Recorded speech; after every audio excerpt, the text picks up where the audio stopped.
எங்களை படைத்து பராமரிக்கின்ற பரலோக பிதாவே, உம்மை நாங்கள் போற்றுகிறோம், புகழ்கிறோம், உமக்கு நன்றி செலுத்துகிறோம். தூயாவின் அபிஷேகத்தால் எங்களை நிரப்புவீராக. இதோ இந்த வகுப்பில் கலந்து கொள்ளுகின்ற ஒவ்வொரு பிள்ளைகளையும் நீர் நிறைவாக ஆசீர்வதிப்பீராக. இன்றைய வகுப்பு எங்களுடைய வாழ்க்கை பாடமாக அமைய வேண்டும். ஆண்டவரே, உம்முடைய தூயாவை அனுப்பி அனைவருடைய இதயங்களையும் புதிதாக்குவீராக. இறைவார்த்தைகளை கேட்கவும் அதை மனதிலே நிலைநிறுத்தவும் இறைவா உம்முடைய அருள் வரங்களை தர வேண்டும் என்று செபிக்கிறோம். இந்த வகுப்பு ஒவ்வொரு நாளும் மக்களுடைய வாழ்க்கையிலே பெரிய பெரிய மாற்றங்களை ஏற்படுத்த வேண்டும். இறை வார்த்தைகளை புரிந்து கொள்ளக்கூடிய ஆற்றலை பெற வேண்டும். ஒவ்வொரு நாளும் உமது அண்டையிலே வாழக்கூடிய மக்களாக இருக்க வேண்டும். அதற்காக ஜெபிக்கிறோம். ஆண்டவரே, எங்கள் ஒவ்வொருவரை அர்ப்பணமாக்குகிறோம். இந்த வகுப்பு முடியும் வரை உம்முடைய பிரசனம் எங்களை பின்தொடர வேண்டும். உம்முடைய ஆசீர்வாதம் எங்களுக்கு இருக்க வேண்டும். உம்முடைய தூயாவினுடைய அபிஷேகம் எங்களை நிரப்ப வேண்டும். அதற்காக ஜெபிக்கிறோம். எங்களுடைய ஜெபங்களும் பரலோக பிதாவே, ஆமீன். ஹல்லேலூயா, ஹல்லேலூயா, ஹல்லேலூயா, ஹல்லேலூயா, ஹல்லேலூயா, ஹல்லேலூயா. அன்பானவர்களே, இன்றைய வகுப்பிலே புனித மத்தேயு எழுதிய நற்செய்தி 8ஆம் அதிகாரம் 28 முதல் 34 வரை உள்ள இறை வார்த்தைகளை நாம் சிந்திக்க இருக்கிறோம். இந்த இறை வார்த்தைகளிலே பேய் பிடித்த இருவரை ஆண்டவராகிய கிறிஸ்து குணப்படுத்துகின்றார். அவர்களுடைய வாழ்க்கையில் இருக்கிற அந்த தீய சக்தியை ஆண்டவர் விரட்டி விடுவதாக நாம் பார்க்கிறோம். இந்த நிகழ்வும் கலிலேயாவினுடைய ஏரி பகுதியிலே கிழக்கு கரையிலே நடக்கிறது.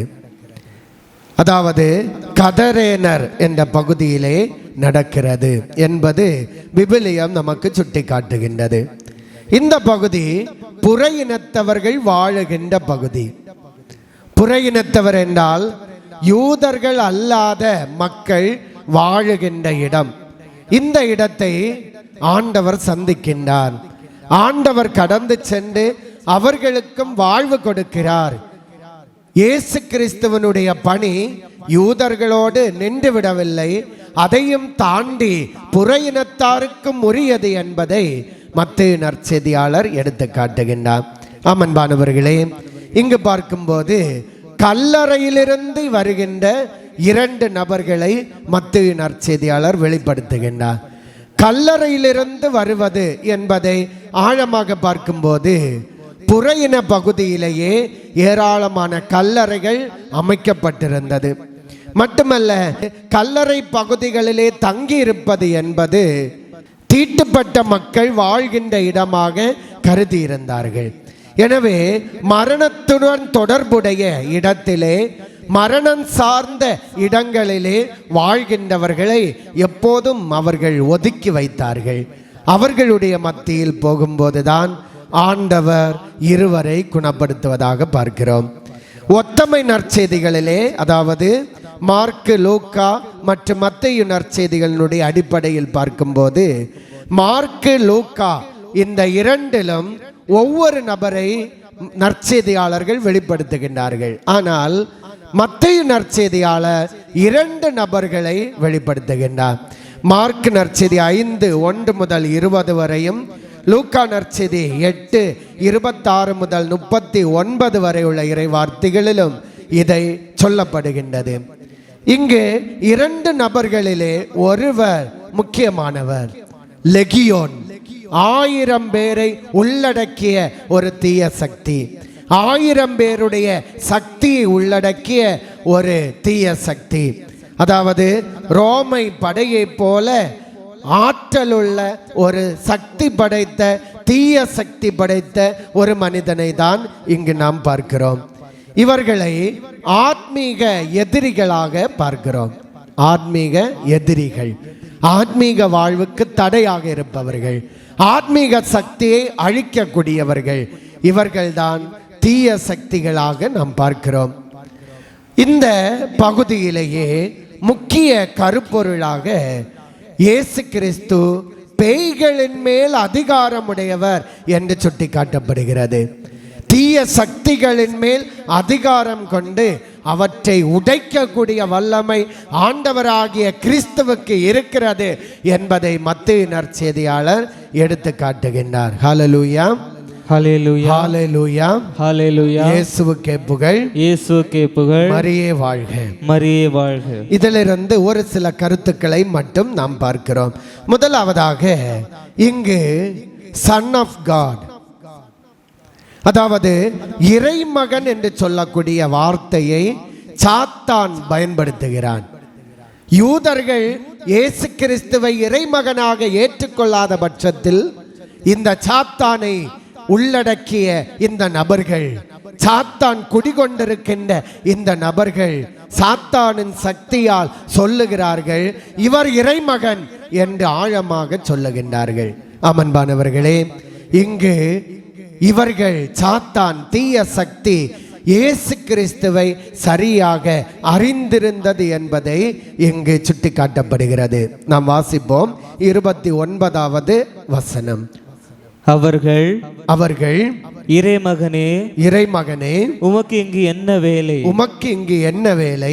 குறித்த காலம் வரும் முன்னே, குறித்த காலம் வரும் முன்னே எங்களை வதைக்கவா இங்கே வந்தீர்? எங்களை வதைக்கவா இங்கே வந்தீர்? அமன்பானவர்களே, இங்கு பார்க்கும்போது ஆண்டவர் இயேசு கிறிஸ்து ஆண்டவருடைய மகன் என்பதை வெளிப்படையாக மத்தேயு நற்செய்தியாளர் வைப்பதோடு ஒரு குறித்த காலத்தை பற்றியும் சொல்லுகிறார். இந்த குறித்த காலம் என்றால் என்ன? ஆண்டவராகிய இயேசு கிறிஸ்து சிலுவை மரணம் வழியாக மக்களை மீட்பதற்காக நேரத்தை வைத்திருக்கிறார். அந்த நேரத்தை இந்த தீய சக்திகள் அறிந்திருந்து குறித்த காலம் வருவதற்கு முன்னவே எங்களை அடக்கி ஆள வந்தீரோ என்று கேட்கிறார்கள். அமன்பானவர்களே, இந்த கிறிஸ்துவனுடைய மீட்பு தீய சக்திகளுக்கு ஒரு முற்றுப்புள்ளி வைக்கும் என்பதை இந்த தீய சக்திகள் அறிந்திருந்தது. எனவேதான் குறித்த காலம் வருவதற்கு முன்னால் எங்களை வதைக்க வந்தீரோ என்று அந்த தீய சக்திகள் ஆண்டவரை பார்த்து கேட்கிறது. அமன்பானவர்களே, நம்முடைய வாழ்க்கையிலும் இந்த தீய சக்திகள் இருக்கிறதா என்று கேட்டால் ஆம், தீய சக்திகள் நம்மை வலம் வந்து கொண்டிருக்கின்றது. இந்த தீய சக்திகளை ஆண்டவர் விரட்டி விடுவதாக பார்க்கிறோம். 30 முதல் 31வது வசனம் வரை வாசிக்கும் போது தெளிவாக சொல்லப்படுகிறது. வாசிப்போம் 30, 31 வசனங்கள். அவர்களிடமிருந்து சற்று தொலைவில் பன்றிகள் பெருங்கூட்டமாய் மேய்ந்து கொண்டிருக்கின்றன. பேய்கள் அவரிடம் நீர் எங்களை ஓட்டுவதாயிருந்தால் அப்பன்றி கூட்டத்திற்குள் எங்களை அனுப்பும் என்றார். ஆமன்பானவர்களே, இங்கு பார்க்கும்போது பன்றிகள் மேய்கின்ற இடம் எது என்று கேட்டால் புற இனத்தவர்கள் வாழ்கின்ற இடம். யூதர்களுக்கு பன்றிகள் அருவருப்பானது. எனவே அவர்கள் இதை அருவருப்பாக பார்த்ததால் இதோடு இணைந்து வாழ்கின்ற மக்களும் அருவருப்பானவர்கள் என்று பார்த்த சூழலிலே பன்றிகள் மேய்ந்து கொண்டிருப்பதை கண்ட இந்த தீய சக்திகள், நீர் எங்களை விரட்டுவதாக இருந்தால் இந்த பன்றிகளுக்குள் எங்களை அனுப்பிவிடும் என்று சொல்லி வேண்டுகிறது. ஆண்டவரும் அதற்கு அனுமதி கொடுக்கின்றார். இங்கு பார்க்கும்போது இந்த பன்றிகள் செங்குத்து பாறையிலிருந்து கடலிலே விழுந்து இறந்து போவதாக நாம் பார்க்கிறோம். கடந்த வகுப்பிலே ஆண்டவர் கடலிலே படகிலே சென்ற மனிதர்கள் சீடர்கள் பயந்தபோது காற்றையும் கடலையும் அடக்கினார் என்று பார்த்தோம்.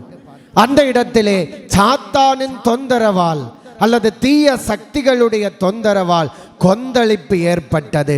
அந்த சக்திகளை தாண்டி ஆண்டவர் மறுகரைக்கு வந்தபோதுதான் இந்த நிகழ்வு நடக்கிறது.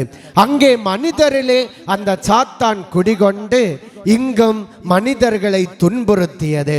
அந்த நேரத்தில் அவர்களையும் ஆண்டவர் ஆட்டி படைத்து அவர்களை ஓட்டி விடுகிறார். அங்கு எந்த இடத்தில் பிரச்சனை இருந்ததோ அந்த இடத்திற்கே சாத்தானை அனுப்பி மூழ்கடிக்க செய்கிறார் ஆண்டவராகிய கிறிஸ்து. எனவே இதை ஒரு தொடர்ச்சியாக பார்க்கும்போது ஆண்டவருடைய வல்லமை ஒவ்வொரு நாளும் படிப்படியாக சீடர்கள் உணர்ந்து கொண்டதை இங்கு வெளிப்படுத்தப்படுகின்றது. அமன்பானவர்களே, இங்கு பார்க்கும்போது மக்கள் வந்து ஆண்டவரிடம் மன்றாடுகின்றார்கள். ஆண்டவரே, நீ இந்த இடத்திலிருந்து போய்விடும் என்று வேண்டுகிறார்கள். ஏனென்றால் அவர்களுக்கு பொருளாதார பிரச்சனை வந்தது. 2000க்கும் மேற்பட்ட பன்றிகள் இருப்பதாக மற்ற நற்செய்திகளிலே சொல்லப்படுகிறது. இது அவர்களுடைய வாழ்வாதாரமாக இருந்தது. அந்த மனிதர்கள் குணப்பட்டதை விட, அந்த மனிதர்களுடைய வாழ்க்கையை விட அவர்கள் பொருளாதாரத்திற்கு முக்கியத்துவம் கொடுத்தார்கள். இன்று நம்முடைய ஆன்மீக வாழ்விலே இந்த நிகழ்வு நடைபெறுகிறது. ஆண்டவருக்கு முக்கியத்துவம் கொடுப்பதை விட பொருளாதாரத்திற்கு முக்கியத்துவம் கொடுத்து ஆத்மீக வாழ்வை இழந்து காணப்படுகின்ற சூழலிலே இருக்கின்ற போது இந்த நிகழ்வு நமக்கு வலுவூட்டுவதாக அமைகிறது. ஆண்டவராகிய கிறிஸ்து இந்த உலகத்தினுடைய தீய சக்திகளை எல்லாம் வெறுத்து ஒதுக்கி விடுகிறார் என்பதை இது சுட்டி காட்டுகின்றது. இங்கு பார்க்கும்போது பேய்கள் இயேசுவை அறிந்து கொண்டன, யார் என்று அறிந்து கொண்டன என்று நாம் பார்க்கிறோம். உண்மையிலேயே நம்மிடையே பலர் கேட்டிருக்கின்றார்கள், நீங்கள் பேயை பார்த்திருக்கிறீர்களா, உண்மையிலே பேய் இருக்கிறதா என்று பார்க்கும்போது விவிலியத்தின் வழியாகவும் திருச்சபையும் நமக்கு அழகான சான்றுகளை தருகிறது. கத்தோலிக்க திருச்சபையினுடைய விசுவாசத்தின்படி பேய்கள் அல்லது தீய சக்திகள் இருந்து கொண்டிருக்கிறது. அன்று ஆண்டவராகிய கிறிஸ்து பேய்களை விரட்டியது போல இன்றும் விரட்டப்படுவதை நாம் பார்க்கிறோம். திருச்சபையினுடைய அதிகாரபூர்வமான மறைக்கல்வி புத்தகத்திலே, அதாவது catechism of the Catholic Church CCC 391 395 வரை உள்ள அந்த வார்த்தைகளிலே தெளிவாக சுட்டி காட்டப்படுகிறது. சாத்தானும் மற்ற பேய்களும் முதலில் கடவுளால் நல்ல தூதர்களாக படைக்கப்பட்டார்கள். ஆனால் அவர்களுடைய சொந்த விருப்பத்தினாலே தீயவர்களாக மாற்றப்படுகிறார்கள். ஆண்டவரை விட உயர்ந்த இடத்தை அடைவதற்கு ஆசைப்பட்டார்கள். ஆண்டவரை வெறுத்தார்கள். அந்த ஆண்டவர் மீது நம்பிக்கை இழந்தவர்களாக இருந்தார்கள். அவர்கள் தீய சக்திகளாக மாற்றப்பட்டார்கள். பிசாசு அல்லது தீய சக்திகள் உண்மையிலேயே நம்மை சுற்றி இருந்து கொண்டிருக்கிறது. அது ஆக்டிவ் ஃபோர்ஸ் ஆக நம்மை சுற்றி வலம் வந்து கொண்டிருக்கிறது. நான் நிறைய பிரசங்கங்களிலே சொல்லியிருக்கிறேன். 2 கருத்துக்களை வலுவூட்ட ஆசைப்படுகிறேன். அதாவது உளவியலிலே பாசிட்டிவ் வைப்ரேஷன், நெகட்டிவ் வைப்ரேஷன் என்று சொல்வார்கள். நேர்மறை அதிர்வலைகள், எதிர்மறை அதிர்வலைகள். இந்த அதிர்வலைகள் நம்மை சுற்றி கொண்டே இருக்கிறது. ஒரு வீட்டை சுற்றி சினிமா பாடல்கள் ஒழித்து கொண்டே இருக்கிறது என்றால், ஒரு மனிதனுடைய வாழ்க்கையை சுற்றி தீய வார்த்தைகள் இருக்கிறது என்றால், அல்லது எப்போதும் சண்டை சச்சரவுகள் இருக்கிறது என்றால், அந்த நெகட்டிவ் வைப்ரேஷன் அந்த வீட்டை சுற்றிலும் மனிதனை சுற்றிலும் இருந்து கொண்டே இருக்கிறது. இதுதான் தீய சக்தியாக நாம் பார்க்கிறோம். தீய சக்திகள் நம்மை சுற்றி வட்டமிட்டு கொண்டிருக்கிறது. அதை உடைக்க வேண்டும் என்றால் ஆத்மீக சக்தியால் நிரப்ப வேண்டும். தீய சக்திகளை உடைக்க வேண்டும் என்றால் ஆத்மீக சக்திகள் பெருக வேண்டும். எனவேதான் இல்லங்களிலே ஆண்டவருடைய வார்த்தையை வாசிக்க வேண்டும். இல்லங்களிலே சத்தமாக இறை பாடல்கள் ஒலிக்க வேண்டும்.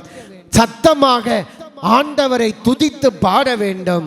அப்போது ஒவ்வொரு இல்லத்திலும் தீய சக்திகள் உடைக்கப்பட்டு ஆத்மீக சக்தி உருவாகிறது. இங்கு பார்க்கும்போது இப்படிப்பட்ட தீய சக்திகளால் நிரப்பப்பட்ட மனிதர்களை தான் ஆண்டவர் தொட்டு குணப்படுத்துகிறார். அவர்களை அதட்டுகின்றார், தீய சக்திகளை விரட்டுகின்றார். அமன்பானவர்களே, நம்முடைய வாழ்விலும் இதை போன்ற தீய சக்திகள் இருக்கிறது. அழகான மத்தேயு நற்செய்தியாளர் விளக்கத்தை நமக்கு தருகின்றார். தீய சக்திகளை விரட்ட அதிகாரமுடைய ஆண்டவர் நம்மோடு இருக்கிறார். இன்று நம்முடைய வாழ்க்கையிலே இந்த தீய சக்திகளை உடைக்க ஜெபமாலை ஜெபிப்போம், திருப்பலியிலே பங்கெடுப்போம், ஜெபங்களை ஏறெடுப்போம், விவிலியம் வாசிப்போம். அவ்வாறு நம்முடைய வாழ்க்கை தீய சக்தியிலிருந்து விடுதலை பெற்று ஆண்டவரை பற்றி கொண்டு வாழக்கூடிய நல்ல வாழ்க்கையாக இருக்க இறைவன் அருள்வரங்களை தர வேண்டும் என்று செபிப்போம். இந்த வகுப்பு வழியாக நம்முடைய வாழ்விலே ஒரு புதிய உத்வேகத்தை உருவாக்குவோம், தூய மனிதர்களாக மாறுவோம். அதற்கு நாம் செபிப்போம். அனைவரும் கண்களை அடைப்போம். எங்களை அன்பு செய்கின்ற ஆண்டவரே, உம்மை நாங்கள் போற்றுகிறோம், புகழ்கிறோம், உமக்கு நன்றி செலுத்துகிறோம். இறைவா, நீர் நற்செய்தி பணி ஆற்றிய போது ஏராளமான மக்கள் உம்மை பின்தொடர்ந்தார்கள். அவர்களிடமிருந்து சீடர்களை நீர் தேர்வு செய்தீர். அந்த சீடர்களை நம்பிக்கை ஊட்டும் வகையிலே அவர்களை அழைத்து சென்ற போது தீய சக்திகள் சோதனையாக எழுந்தது. அந்த தீய சக்திகள் ஆண்டவரே விரட்டப்பட்ட போது மனிதர்களிலே புகுகின்றது. அந்த மனிதர்கள் தீய சக்திகளால் ஆட்கொள்ளப்பட்டு வேதனையுற்றார்கள், அல்லல் பட்டார்கள். அவர்களையும் ஆண்டவராகிய கிறிஸ்துவா நீர் குணப்படுத்தினீரே, உமக்கு நன்றி செலுத்துகிறோம். ஆண்டவரே, இதை போன்று நற்செய்தி பணி ஆற்றுகின்ற போது, தூய வாழ்வு வாழும்போது, உம்மை அதிகமாக பற்றி கொண்டு வாழும்போது எங்களுடைய வாழ்க்கையில் வருகிற சோதனைகளை எதிர்கொண்டு தீய சக்திகளை மாற்றி நல்ல சக்திகளால் எங்களை நிரப்புவீராக, ஆத்மீக சக்தியால் எங்களை நிரப்புவீராக. ஆண்டவரே, எங்களுடைய வாழ்க்கையில் இருக்கிற எதிர்மறை எண்ணங்கள், தீய உணர்வுகள், தீய சிந்தனைகள், தீய நாட்டங்கள் எல்லாவற்றையும் மாற்றி ஆத்மீக சக்தியால் நிரப்புவீராக. உம்மை அதிகமாக அன்பு செய்யவும், உம்மோடு இணைந்து வாழவும் எங்களுக்கு அருள்வரம் தர வேண்டும் என்று உம்மை நோக்கி மன்றாடுகிறோம்.